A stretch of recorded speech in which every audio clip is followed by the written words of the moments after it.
Hi, everyone. Welcome to our third webinar in a webinar series. This is Beyond Carbon, Maximizing a Forest's Full Benefit.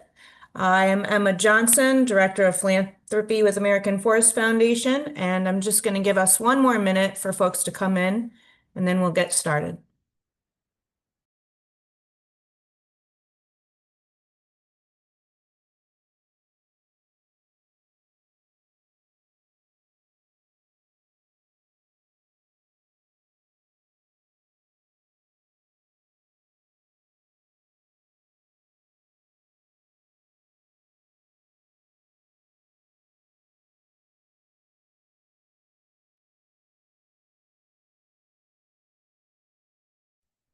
All right, well, I think we have a critical mass here, so I am going to go ahead and get us started today.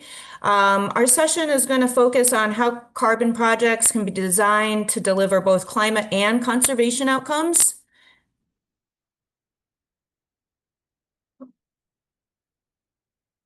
We'll talk a little bit about why biodiversity and ecosystem benefits are just as essential as carbon sequestration. And then we'll explore a little bit how AFF and partners are modeling this approach through new design practice, collaborative outreach, and innovative science in order to maximize all of our forest benefits. So as I said at the top of the hour, my name is Emma Johnson, Director of Philanthropy with AFF, and I'm pleased to introduce everyone to our three speakers today. We are going to begin with Rita Height. I think most of you would be familiar with American Forest Foundation CEO and President. As CEO, Rita leads our ambitious conservation agenda. We are facing the nation's challenges today, namely increasing carbon storage, migrating catastrophic wildfire, and improving wildlife habitat. Rita has staffed congregational leaders on the House Committee of Agriculture, built and curated coalitions and partnerships, including the Forest Climate Working Group, the Forests in the Farm Bill Coalition, and the Women's Forest Congress. She has helped shape strategy programs and public policies that have unlocked billions in support for family forest stewardship. We are so proud to have Rita at our helm of AFF. From there, we will be speaking with Sarah Hurd, Senior Director of Beyond Carbon at B0. Sarah has a focus on creating new markets that align environmental and economic incentives. Prior to joining B0, Sarah worked with the Nature Conservancy that used market-based mechanisms to accelerate conservation outcomes and was a consultant on corporate sustainability and environmental economics. Following Sarah, we will then hear from Jason Gibson. Jason is the Director of Forest Carbon at Weyerhaeuser. Jason's been with Weyerhaeuser as the Director of Forest Carbon Science since September 2022. Jason leads the company's efforts to develop high-integrity projects that generate high-quality forest carbon credits from our U.S. timberlands. He has helped secure approval for our first improved forest management carbon credit project in Maine in 2023, and it has also been instrumental in two new projects in Arkansas and Mississippi in 2024. Jason came to Weyerhaeuser from Plum Creek, where he began his career and held positions focusing on all aspects of forest management, including timber marketing, silviculture, harvesting, and resource planning. We are really grateful to all of our speakers participating in today's conversation. So I'm going to go ahead and pass it over to Rita. Hello, everyone. Great to be with all of you. Appreciate the chance to share a little bit about AFF's journey with the Family Forest Carbon Program and carbon markets in particular, and kind of why AFF is pursuing that and what we see as the multiple benefits. I thought what I would do is just start with a little reminder of who the American Forest Foundation is. I'm guessing most of you all know us, but at the end of the day, the American Forest Foundation is a nonprofit conservation organization whose job it is to make the planet better in partnership or collaboration with family landowners. We've done that for 84 years through one of our oldest and largest programs, the American Tree Farm System. And we're continuing to do that today by inventing new programs like the Family Forest Carbon Program that helps unlock market opportunities for family forest stewardship and conservation.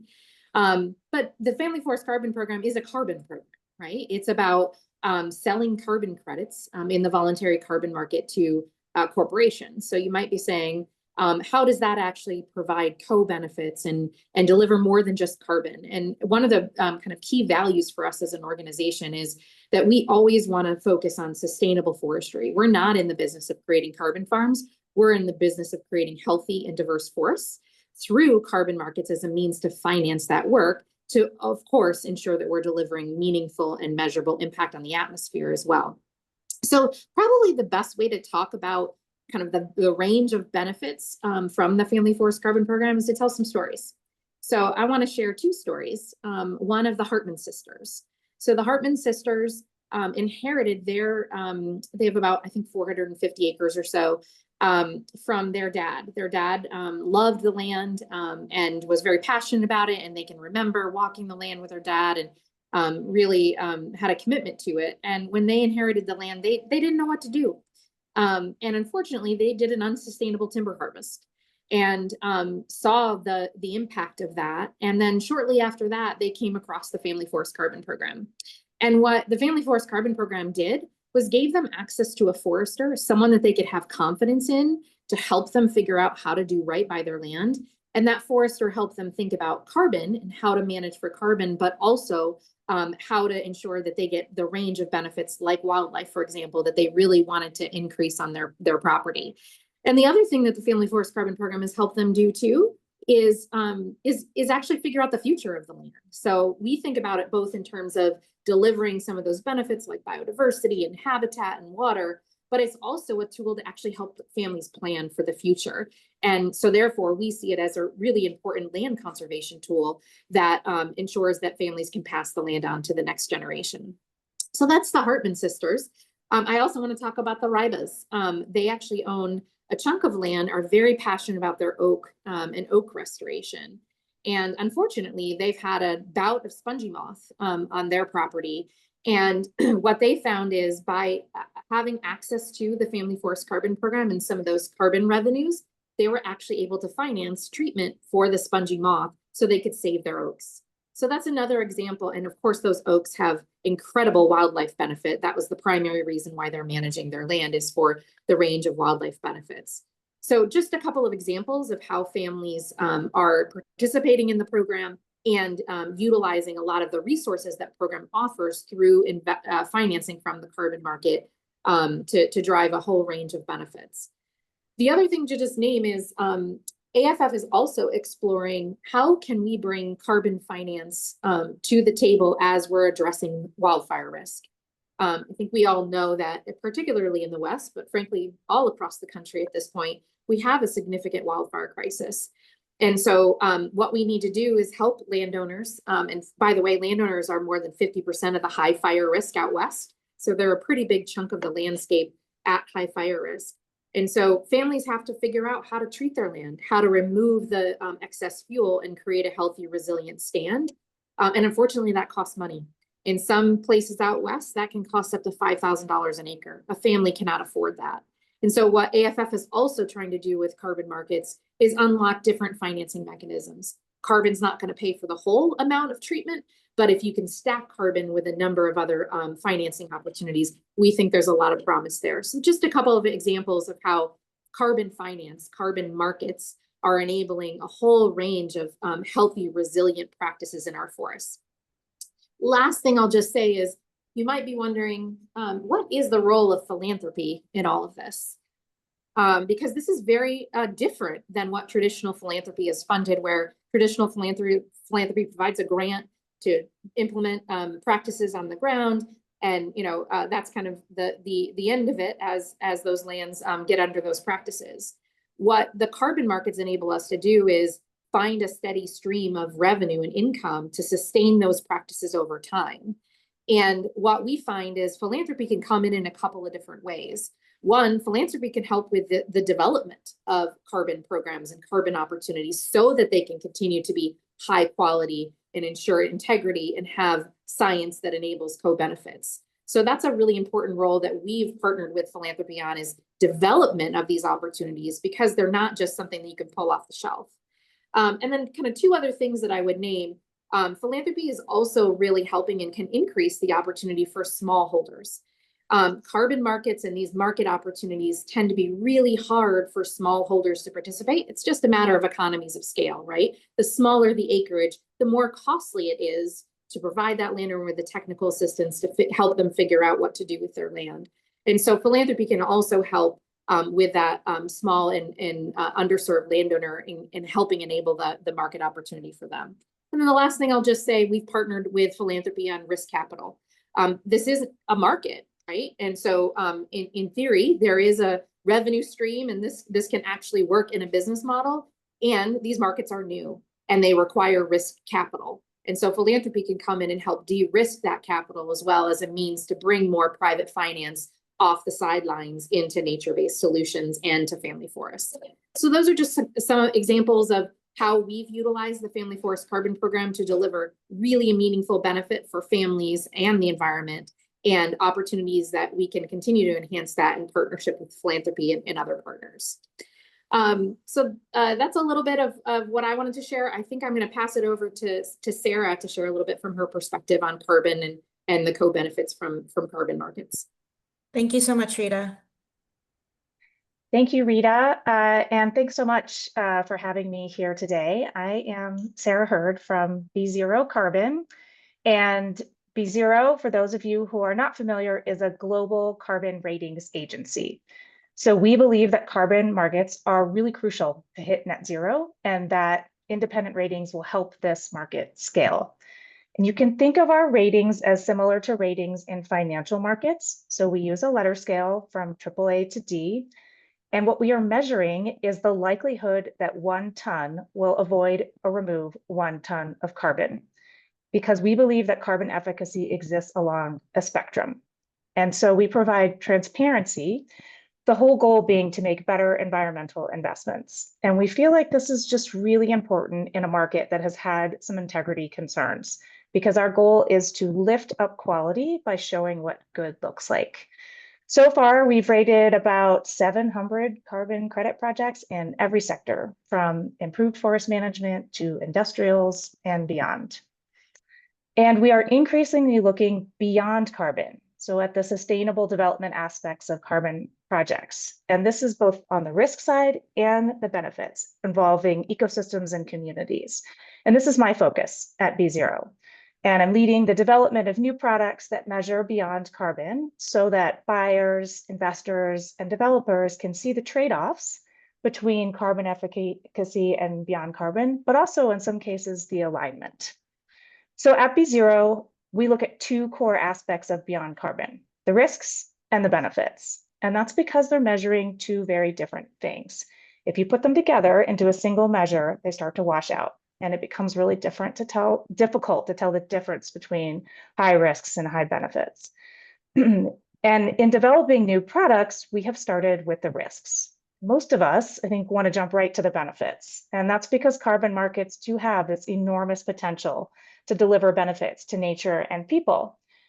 But we first need to understand the risks so that everyone involved, the developers, but also potential buyers and investors, can understand them. And this is a really variable space. It's driven by individual preferences and risk tolerances.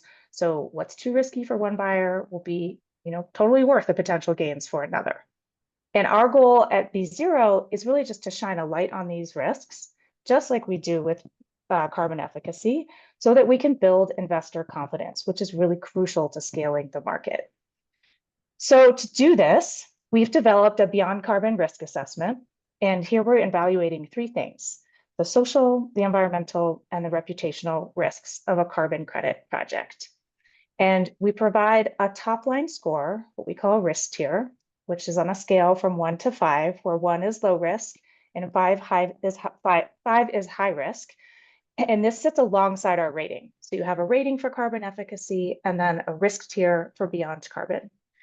And we are looking at a whole range of factors. So labor and livelihoods, stakeholder engagement, ecosystems and biodiversity. And the way that we do this is we start by looking at the inherent risks. Where is a project located? What sector is it in? What is it doing?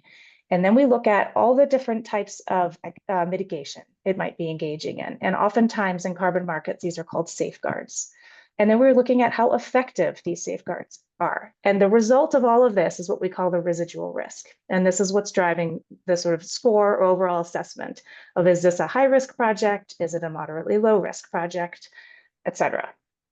And so one big benefit of our role as a ratings agency is the enormous pattern recognition that we have from looking at hundreds of projects. And so that we are able to benchmark our risk assessments and make them fungible across project types, project sectors, geographies.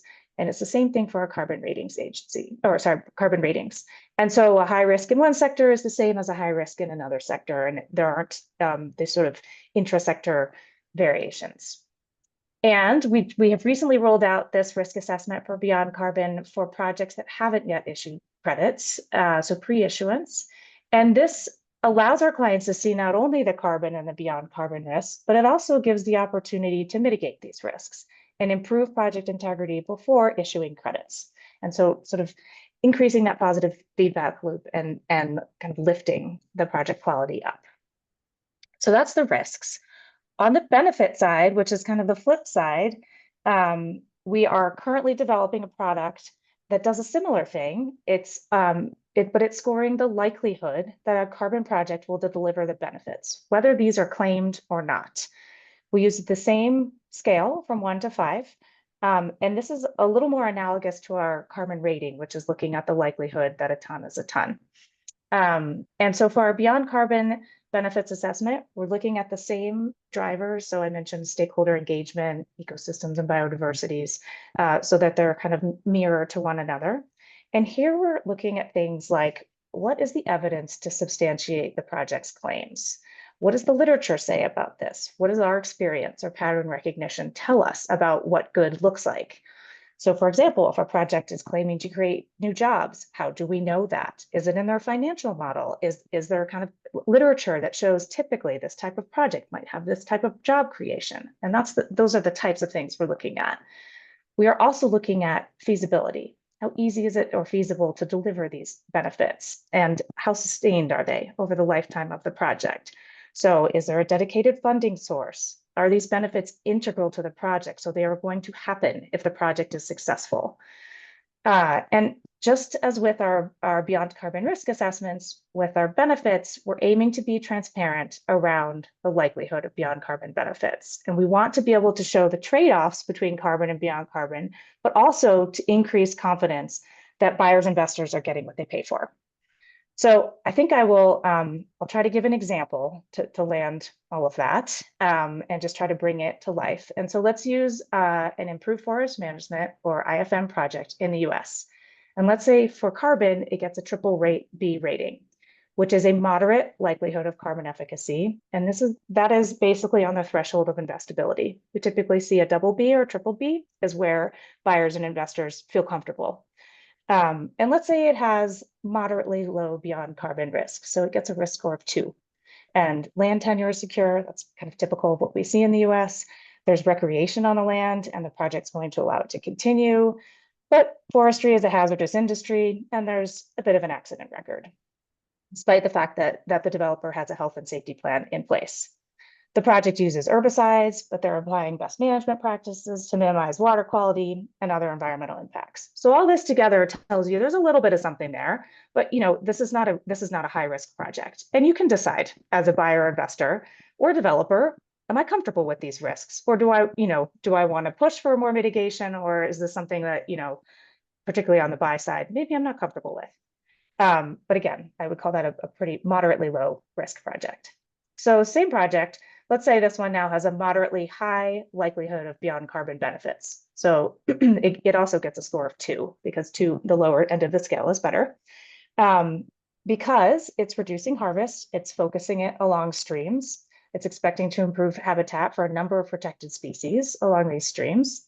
And they'll also be decommissioning roads. So you're going to reduce erosion. You're going to improve the water quality of adjacent streams. And these benefits have been proven to occur on nearby lands, similar projects, and they're going to result directly from project activities. So there's a really kind of integral relationship here, making them highly feasible.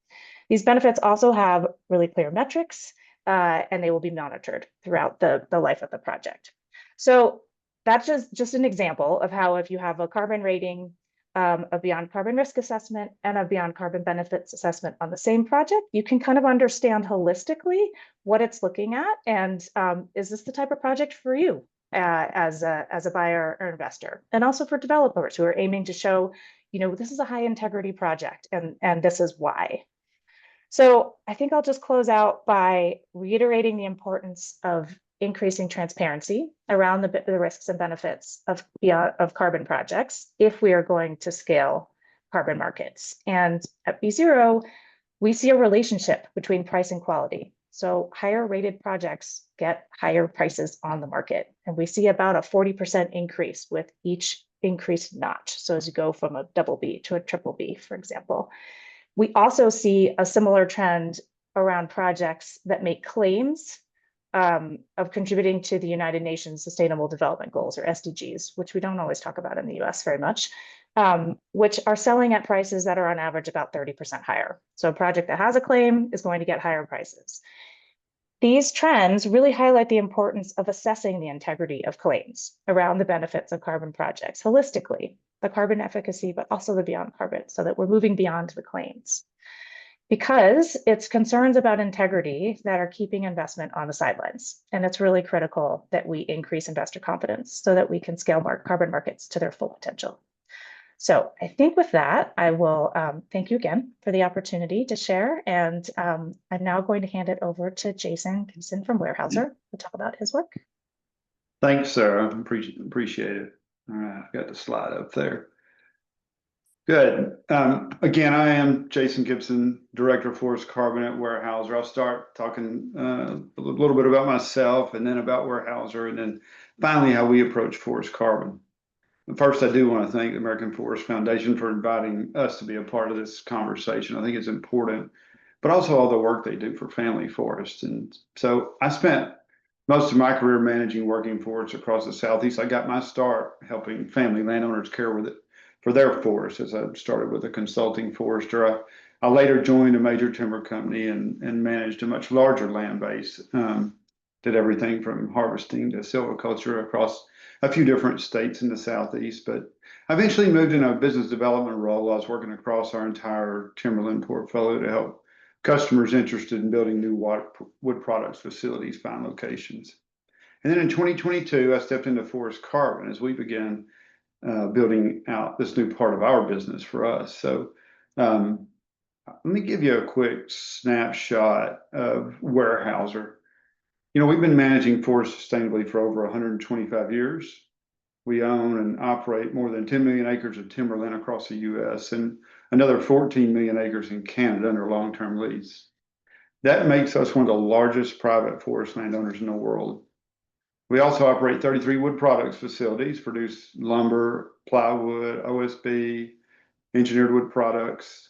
Last year, we announced a new engineered wood products mill in Monticello, Arkansas. We're all really excited about that. It's our first new mill in a while.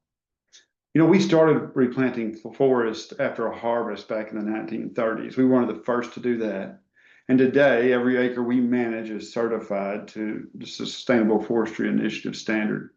And we manage on 100-year planting horizons. Planting, not planting. Each year, we harvest about 2% of our acreage and replant 100 to 150 million trees. And that scale gives us a unique opportunity, but also we feel like a responsibility to lead in sustainable forest management and natural climate solutions. Sustainable forestry has been for a long time the foundation of everything we do. It supports rural economies. Many of the communities where we operate depend on working forest. The forest economy is really the backbone of those communities. It provides a way for people to make a living and raise their families. At the same time, these sustainable working forests deliver ecological benefits that we've been talking about, like clean air and water, wildlife habitat, and climate resilience. Go to the next slide too, as I launch into. So in 2021, we launched our natural climate solutions business, explore ways we could contribute meaningfully to climate goals, and forest carbon was just such a natural fit for us. It builds on our legacy of stewardship and lets us use our scale, the research we've done over the years, the operational expertise to develop high integrity carbon projects. We started with a pilot project in Maine to learn how we could integrate a project with our working forest. And that project was approved by ACR in 2023. We now have 3 more registered and other projects that are in development across our portfolio. What sets us apart is that we develop our projects in-house. A lot of people rely on an external developer. Nothing wrong with that, but we wanted to use our internal GIS systems, our biometricians, our foresters that have decades of experience to help us as we develop our projects. Our project development is also guided by our carbon credit principles, which mean our projects must represent real measurable change, ensure durable climate benefits, and be transparent. I'd encourage you to look at our website at those carbon principles if you'll want to dig in a little bit more there. This internal expertise ensures that projects are grounded in an operational reality for us, and they're built to last. Each one is designed to support the working forest model while enhancing ecosystem benefits. When we select a project area and define the changes to create additionality, we make sure it aligns with our core operations and continues to support our customers and the local forest economy. Through the entire development process, we reflect on how we've managed these landscapes in the past and how we plan to steward them for generations to come. Our project design enhances ecosystem and climate benefits that our sustainable forest management already provides. Let me shift to the broader benefits though. By integrating climate goals with sustainable forest management, we deliver solutions that strengthen biodiversity, protect wildlife connectivity in those wildlife corridors, protect water quality. There's a lot of things that these do. Forest carbon isn't just about carbon. And that's why we're really, aligned ourselves with the American Forest Foundation and their mission to increase the recognition of the role that forests play in providing economic and ecosystem benefits. Their work complements our goals as a large landowner. Together, we're helping advance the science and credibility of these benefits. So the one example I'll give where we've supported American Forest Foundation is the work that they've done to quantify biodiversity outcomes and improve carbon project design to embed those co-benefits. The partnership isn't just about funding, but it's about building science and frameworks that allow markets to recognize and reward the full value of forest. I've got to talk about our commitment to our communities for just a sec, because it's really just as strong as our commitment to climate and nature. It's important as we think about developing projects or new values from the forest. On a recent visit to a sawmill in Philadelphia, Mississippi, the mill manager there was discussing, the history of the mill. It was built in 1911. It was purchased by Weyerhaeuser in 1967. It's been modernized, but he talked about how the community's dependent on it for a long time. But not just the mill, but the forest has supplied that mill for generations. He himself was a 3rd generation employee at the mill, and his grandfather and father both retired there. When someone asked him what sustainability meant to him, his answer was so impactful, just off the cuff. And he said, it's about helping communities, providing wood products that people rely on every day, and managing forests for the long term. Philadelphia is a small town, but it's just one small town. There's examples like this across rural America, and our employees live in these communities. They also direct our Giving Fund grants. In 2024, we contributed $6.5 million to nonprofits, and our employees volunteered more than 23,000 hours. That locally led model really reflects the deep connection that the people that we work with had to the places where they live. It shows a longstanding commitment to strengthening those communities. We believe that healthy forests and healthy communities go hand in hand. As climate risks grow, we're thinking strategically about resilience and adaptation, not just at the project level, but throughout all of our operations. We have a strategy and technology team that integrates climate research with field observations from our folks on the ground to inform climate adapted forestry, resilient infrastructure, and advanced genetics. We're managing and thinking about that next generation, not just the next quarter. And forest carbon helps align our business with climate goals, community needs, and ecological resilience. It's just a natural extension of our work and help us recognize the full value of forests, including the benefits that don't show up in a merchantable timber volume table. So we're proud to collaborate with folks like the American Forest Foundation to help shape the future of natural climate solutions. Large landowners like Weyerhaeuser, we have a critical role to play, not just in scaling impact, but it helps setting a standard of integrity, transparency, and long-term stewardship. So thanks again for the opportunity to be here. And yeah, I'm looking forward to further conversation.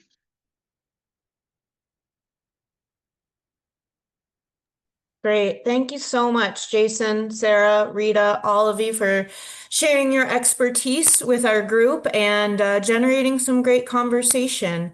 I do have a few questions that we can move into, and I'll just remind folks if anything comes up, go ahead and drop your question either in the chat or the specific Q&A box, and we'll try to get to everybody. So let's start with a couple of more program-based questions. This would start then with Rita. Are forest owners' overhead costs considered during the due diligence and decision of participating in carbon programs? And maybe Jason, you might also add to that as well. Yeah, I'm happy to kick it off. So a couple things.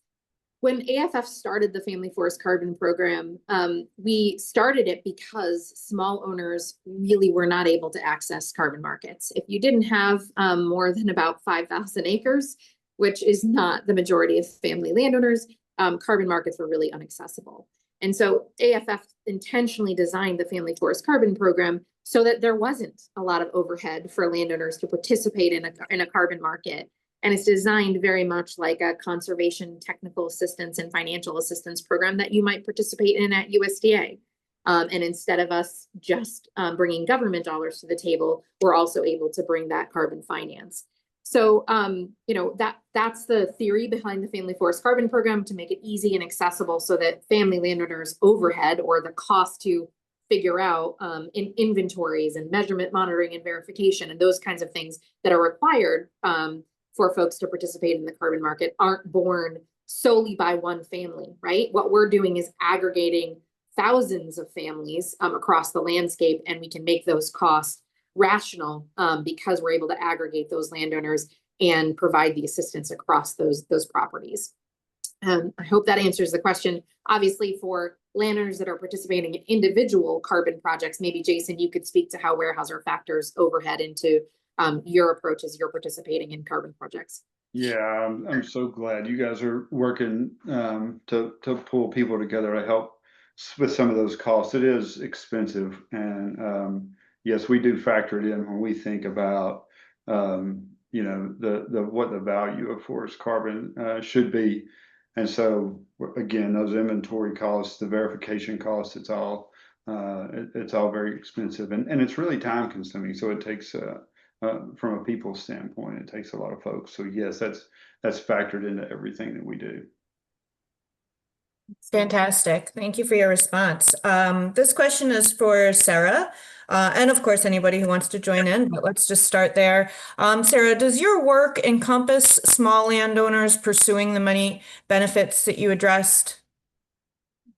Yes, it does. I mean, our ratings, we will rate any project or assess beyond carbon for any project that basically meets our eligibility criteria. And that is about information. That is not about size. And so we are all over the world, or we look at projects all over the world. In many cases, that is those are smallholder projects. But if there's the project is kind of in the process of getting registered, it's using a methodology, it wants to be rated, yes, we will do that. And we look at, there's a related question about benefits for small landowners. We look at benefits the same way for large or small landowners because we are looking at the likelihood. And so we are looking at how likely are these benefits, not how big are they, is bigger better? That's up to you. There can be really high quality, small scale benefits. There could be really large, widespread benefits. Maybe they aren't as multifaceted, maybe there's only one. And again, it depends on what it is folks care about. So we're not trying not to place a values judgment. We're just trying to interrogate the information and make sure that it is basically sort of as accurate as it is claiming to be, or we are indicating, oh, there's risk in here because we can't actually tell, right? How likely these benefits are. Hey, Sarah, I Sure. wonder if you could just elaborate a little bit on this, because my suspicion is an individual family landowner, say your average 60 or 80 acre family landowner, could get a rating if they're participating in a carbon program. But for the average small landowner, you all are rating groups projects. You're probably not Rating a project. like a small, yeah, exactly. Yes. I think that's probably also at the heart of it. You all don't Sure. offer like tools for an individual landowner, especially if they're small. You would offer No. some for, yeah, okay. We are looking at the project boundary, right? And so the bigger or the more kind of diverse the project boundary, a lot of times, like with the wider we have to cast our net. And so I would say, obviously, there are local nuances when it comes to benefits or potential risks. And so we will note when we see those, right? Like, is this land adjacent to tribal land? Are you interacting with them? Does this land have special status species on them? How are you managing them? And so we will get into that, but we don't do a specific rating or benefits assessment for a subset of the project unless that is something that we agree upon with the client. Please only rate this area, right? Thank you for clarifying that. Thanks. Yeah, of course. All right. Thank you, everybody. It's exciting to see that we're getting more and more questions as we continue the conversation. So I'm going to do my best to address them all. We still have a fair amount of time. So let's move on to Jason. We have a comment that says, I'm really encouraged to hear about Weyerhaeuser's interest in being resilient to changing climate conditions. Can you share a few examples of the climate vulnerabilities that Weyerhaeuser has identified as key priorities to address? Yeah, sure. Yeah, there is some, and as we think about our climate and science strategy, we think about our trees that we plant. So we plant over 100 million trees a year. And so we're looking at, and have been for a while, kind of the genetic variation of those trees and what, making sure that we're selecting the right genetics for that climate adaptation. We have some climate smart decision tools when you think about, where to put that and the foresters on the ground so that they can use and talk to the folks in the science departments to understand what tree needs to go where and make sure we're deploying that in the right place. And then we also have some, like an app the foresters have that they can immediately, whatever they see on the ground, they don't have to, it's not something they have to remember. They can immediately talk to the experts on whatever issue that they find in the forest. And so we're trying to be really proactive and think about anytime we see something that could potentially be a problem, or they just have the foresters on the ground just have a question about.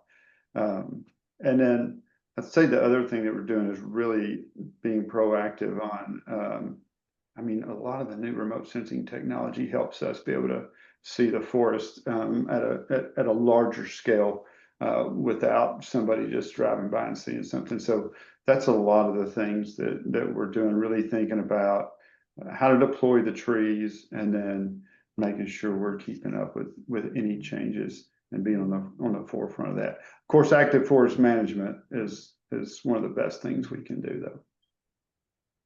Fantastic. Thank you, Jason. Rita, I know that AFF is expanding more into wildfire and how that can be a co-benefit from carbon sequestration projects. Could you talk a little bit more about our wildfire work? Sure. So AFF has long been in the work of helping family landowners mitigate their fire risk. And what does that mean and look like? That means helping landowners do hazardous fuels reduction, so removing biomass from their forest, which creates a healthy, more resistant or resilient and fire adapted forest. And the goal ultimately is for us to also help those families bring fire back safely into those landscapes, because we think that's what's going to help sustain them over the long term. So that's kind of the forestry. AFF's actually been doing this work for quite a while. Gosh, it's probably been 10 or so years. And even just recently, over the last few years, we've been concentrating in a couple key counties to really learn what it takes to engage enough family landowners in a landscape to move the needle on fire risk reduction for communities or infrastructure, et cetera. Because really the trick here is, how do you get the aggregated impact across the landscape so that those family lands, which are typically the last line of defense for those communities, you need to drop the fire down with those family lands that surround the communities in order to protect communities and infrastructure. So we've been kind of testing, how do we aggregate enough landowners to move the needle, and how do we aggregate contractors, those kinds of things, because again, when we're talking about small acreage, it's really hard to make those things pencil out. And actually, just in the last few years, we've treated about 30,000 acres across 350 land ownerships in just kind of a few counties in Northern California. So having a pretty big impact. The challenge is it's damn expensive, right? And there's only so much government dollars that can be matched with private sector capital, typically philanthropy, to make that work. And so that's why we're trying to crowd in other means to finance this work. And there's some new science that's been developed by our partners at Vibrant Planet. I'm going to mess up the partners. There's 3 partners: National Forest Foundation, Vibrant Planet, and wow, I'm blanking on the other name of the partner. I'm sorry, partner. I'm really messing that up right now. Anyway, there's some new science where they've actually analyzed the fire resilience benefits and carbon benefits of, thank you, Catherine, Blue Forest, thank you. Why did I forget that? So there's new science that's been developed that will help us categorize, quantify how much carbon value and other values from these fuels treatments. And so we're really excited about a potential new methodology that's going to help us capture the carbon benefit of that and monetize that benefit alongside a number of other financial streams that can help finance that work. So it's a little bit about the firework. And thank you, Catherine, for sharing the link as well. I strongly encourage you, if you haven't seen that new paper out, it is pretty amazing. Most of the previous science work that's been done around this is use models. And what that science is based off is actually real data over the last, I think 2 decades, Catherine. Maybe I'm getting those numbers wrong, but it's some really fascinating work that team has done that we're really excited to apply to family lands and the carbon market and try to bring some of that financing to the table. Does that answer your question? It does, yeah. Thanks so much for elaborating on that, Rita. Sarah, you're up next. I have another question for you. A question regarding agricultural projects, for example, fruit tree plantations. Can such projects be eligible to generate carbon credits, or are there specific criteria that limit agricultural systems from being verified? Great question. In addition to my work leading Beyond Carbon, I also oversee our soils and agricultural sector. Although I will say it is kind of split into 2 for us. So fruit trees are, yes, any kind of agriculture where you can basically demonstrate that there is carbon sequestration is eligible, right? You just sort of typically you follow a methodology, you enroll your project. Fruit trees are usually part of afforestation, reforestation, restoration, what we call ARR for short. And that's primarily because most of the carbon pools are above ground in the trees. Other types of agriculture, maybe row crops, grasslands, are typically considered soils carbon projects because most of their sequestration is below ground. And so there is a whole range, industrial versus smallholder, the soils, and that's on the ARR side, and that kind of starts to percolate into the soil side too, which is actually quite a nascent sector. And I think soils can be really difficult to quantify. That's some, or soil carbon to measure. That's can be high variability. It can take longer to accumulate, but there's a lot of innovation happening in that sector. And so then we're seeing just a lot of variability. So, one month, maybe we're looking at a avoided methane project in rice, and another month we're looking at really kind of tight rotational grazing. And so the answer is yes, and the restrictions will be more around the kind of not the type of project or the type of use or activities, but more around the kind of way that you are setting up your project and quantifying and following methodologies to get registered. Yeah, that makes sense. And what an interesting question. Thanks for whoever put that out to the group. I'm going to pose this to all of you, and you can just argue about who wants to jump in first. Given the diversity of projects, but also the amount of work that needs to get done, do you see a role for standardized national data products that could help guide decisions? If there is a role, are there data sets that are particularly useful or some that you wish existed? Happy to go first. And Sarah and Jason have probably geeked out on this way more than I have, but I can just speak to how we use data as AFF in the Family Forest Carbon Program. The Forest Inventory and Analysis Program with the U.S. Forest Service is foundational to the work that we do, and that it gives us a solid data set, national level data set that helps us quantify the baseline associated with carbon and then measure against that baseline. And so that, frankly, the Family Forest Carbon Program would not work, and the methodology would not work without the Forest Inventory and Analysis Program. We love the Forest Inventory and Analysis Program, and we want it more fine scale, which we know there's challenges with dollars, but we're continuing to advocate for increasing that capability at the Forest Service. But also we are working with a number of partners to explore other data sets and remote sensed data sets with folks like Vibrant Planet and others who have a lot of potential there as well. So that's the extent of my data knowledge. Jason and Sarah, what would you add? I would second the FIA program. It really is important to all of us when we just think about forest inventory over the long term. It's such a helpful thing. I think too, as remote sensing gets better and better, having products that we can all use that aren't for us like just something in-house that we can't share with the general public, that we can all use and come to the same conclusions. I think that's really important. And so people talk about it constantly at the conferences and things we attend, how important remote sensing is in this space to be able to measure things. But it does need to get better, and it does need to be available. I think I would just add maybe on the beyond carbon side, the United States is so information and data rich compared to what we see in some other countries. And because we are assessing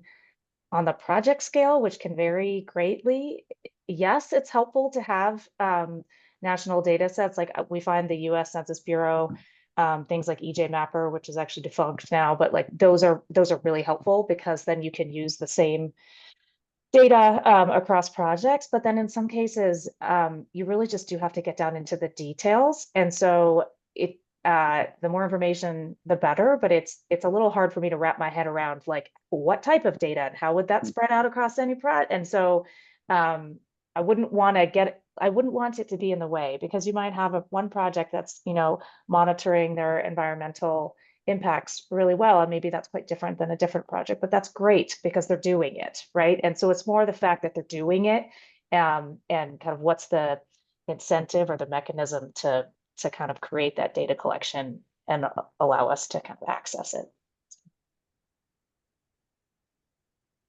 Okay, thanks. And I appreciate everyone chiming in on that one. Sarah, another question for you is, when rating likelihood of benefits delivered, how is catastrophic risk such as wildfires factored into the evaluation? This is like my favorite topic ever. So I live in California. Perfect. I live in an area surrounded by fire adapted, now highly at risk for catastrophic wildfire forests. And I spent a lot of time when I was at the Nature Conservancy working on wildfire risk. And so it is complicated because I think the tendency, particularly in carbon projects, is to think wildfire bad, right? And catastrophic wildfire or extreme wildfire does pose a permanence risk to carbon projects. And so we are looking at that. This is in our carbon rating. I'll get to the beyond carbon in a sec. But we are looking at that, right? And that risk is increasing globally, and that is something we need to be paying attention to. Going along with it is, projects working to mitigate, like the hazardous fuels reduction work that you mentioned, Rita. So on the beyond carbon side, it is absolutely something that we're looking at. So if a project is basically taking steps, whether they are thinning, are they prescribed burning? What kind of prescribed burning are they doing? Is it pile burning? Is it broadcast burning? And what is the evidence around the ability to reduce risk? Like that is absolutely something that we would look at. We also look at that's on the benefit side. On the risk side, you can have adverse impacts to communities. You can have fire or smoke from prescribed fire. It's a lot less. And it's a lot. I would take it any day over the smoke that comes from a catastrophic wildfire. So we look at both aspects of it. But I feel like we have somewhat of a simplistic relationship with fire in this country. We always have, where we tend to think it's bad. And I think it's really important that we recognize that low and moderate severity wildfire, particularly in systems that need them, is important, and we need more good fire on the landscape, or we have even higher risk of catastrophic fire, and that sort of will work against all of us. Fantastic. I'm glad you got to answer one of your favorite questions here with us. I have a sort of two-parter question. We'll start with Rita on this. Can we talk a little bit about what concerns or issues that the Family Forest Carbon Project is tackling or fulfilling that other organizations didn't do or aren't doing? So sort of what is standing FFCP apart and unique in our offer, and what does it look like to get to scale? How are we scaling? What challenges are we facing as we scale FFCP? So it's a multi-part question. What a fun question, a nice little softball for me. Really appreciate that. So a couple things. I mentioned earlier that when we started the Family Forest Carbon Program, the reason why we did that is because there were a lot of for-profit carbon programs out there, and we found that they weren't actually reaching the small acreage landowner. And so we were trying to crack that nut. And when I say small acreage landowner, I mean the 30 acre and 15 acre landowner. Most of the other carbon projects out there, they're doing great work with families. I'm not suggesting they're not, but most of them, like when we've looked at the landscape, really aren't getting below about 450 acres at this point. And so the Family Forest Carbon Program still uniquely serves that small acreage landowner. Again, we can enroll a 30 acre landowner. In some cases, we can get lower than that if we can aggregate and we have some extra small piloting happening. So that's one of the key things that kind of set us apart, is trying to crack that nut. And by the way, the reason why we did this is we felt like we needed to crack this nut, and we needed to enable others to be able to crack this nut. So our interest is not in competing with other for-profit carbon programs out there. Our interest is in enabling this market to work for the people that our organization serves, and the impact that our organization is charged with having on the planet. So that's one of the key things. I would say a couple other unique pieces of the Family Forest Carbon Program. As a participant in the Family Forest Carbon Program, you get access to a forester for a pretty long period of time. Pretty unique. And frankly, when you talk to a family landowner participating in the Family Forest Carbon Program, 9 times out of 10, they're going to say that's the #1 reason why they like the program. The dollars help, certainly, but that forester access is really powerful for families to have that kind of safety net in a forester. I would say the other thing that is really unique to the Family Forest Carbon Program is we don't just apply kind of a one-size-fits-all prescription to the work we're doing. We develop practices that work very specifically on certain forest types and in certain forest landscapes. And so that's another key design piece of the Family Forest Carbon Program is how do we make the practices work on the ground in the right and appropriate forest types as well. So those are just some of the kind of unique features of the Family Forest Carbon Program. I think we are the largest family forest carbon program out there right now that's serving that small acreage landowner. We've got about 170,000 landowner, or it's 170,000 acres enrolled in the program. I think we've got about 1,250 landowners enrolled in the program. And across those contracts, so far, those contracts are valued, the direct payments to those landowners are north of 40, maybe $45 million we might be at right now. And that's just the payments. That's not the value of the forester and the technical assistance and some of the other aspects of the program. Yeah, great. Well, really helpful to elaborate on that for our listeners. We are almost at time. We have one last question that I'm going to pose today and a couple that we didn't get to. So for those we didn't get to, we will be sending an email out and be sure to address your question best we can. But let me see. One last question for Sarah. Everyone is so interested in how B0 operates, so this is great. Could the B0 rating system be used for evaluating forest management scenarios outside of the context of a carbon crediting opportunity? For example, assessing the additionality of long-term forest management plans. We are not doing that right now. I think our whole raison d'etre is carbon markets. We need to help carbon markets scale. And in order to do that, we need high integrity projects. We will do a beyond carbon assessment separate from a rating. You don't have to have a carbon rating if you want a beyond if you just want to talk about the benefits or the risks of your carbon project, but you don't want to rate the efficacy, you can do that. And then I've gotten quite a few questions about other types of environmental markets like biodiversity or water. I realize this is not exactly your question, but and those markets haven't quite taken off yet. So I think the market that is kind of running for us and the thing that we are most focused on is we rate carbon projects. That's what we do like all day long. And I think you will find that that's the only thing we do. We don't do advisory. We don't do development. And so, because we're really particular about minimizing our conflict of interest so that we are reputable and we are high integrity too. So not at the moment, but it's an interesting question. Okay, well, fantastic. I want to thank everyone who joined us for this webinar. Thanks for registering, for learning more with us, for listening, and for these great questions. I want to thank Rita, Jason, and Sarah for sharing your knowledge with us. As I mentioned, we will send out the recording, answer additional questions, and always feel free to reach out. We love to share our information, and we want to help people learn. So thanks again, everybody. Bye-bye. Bye. Take care.